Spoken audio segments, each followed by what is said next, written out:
ఇంకా mid day మీల్లో కానివ్వండి, సంక్షేమ హాస్టల్స్లో కానివ్వండి, ఈరోజు ఫైన్ రైస్ కూడా మన ప్రభుత్వం అమలు చేయబోతుంది.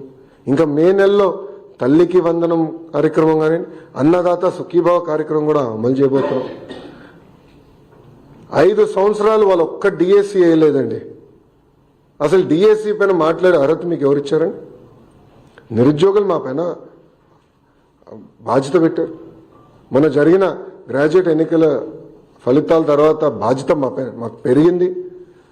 అందుకే నేను చాలా స్పష్టంగా చెప్పా, 1 మ్యాన్ కమిషన్ రిపోర్ట్ వచ్చిన వెంటనే డిఎస్సి ప్రక్రియ ప్రారంభిస్తాం. ఇప్పటికీ టెట్ పూర్తి చేశామని చెప్పి అది కూడా ఈ నెలలోనే చేస్తాను కూడా నేను నిరుద్యోగులకు హామీ ఇచ్చాను. సో ఇట్లా ఇచ్చిన ప్రతి హామీ మేము ఒక పద్ధతి ప్రకారం నిలబెట్టుకుంటుంది కూటమి ప్రభుత్వం.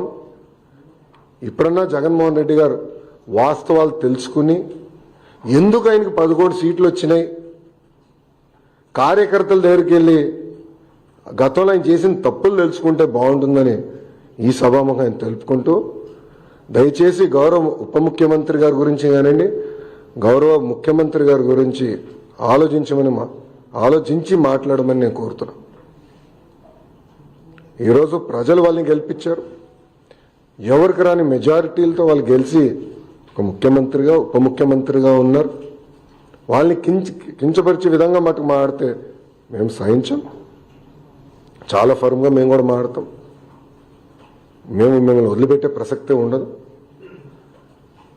గౌరవం అనేది ఇచ్చిపుచ్చుకోవాలి తప్ప ఏదంటే అది వాగితే మటుకు ప్రభుత్వం ఇక్కడ ఏదో కూర్చుని మేము వింటామనుకుంటే చాలా పొరపాటు పడతారని ఆయన కూడా తెలియజేస్తూ, ఇప్పుడు మీడియా మిత్రులకి అయిన ప్రశ్నలు ఉంటే దానికి సమాధానం చెప్పేదానికి నేను సిద్ధంగా.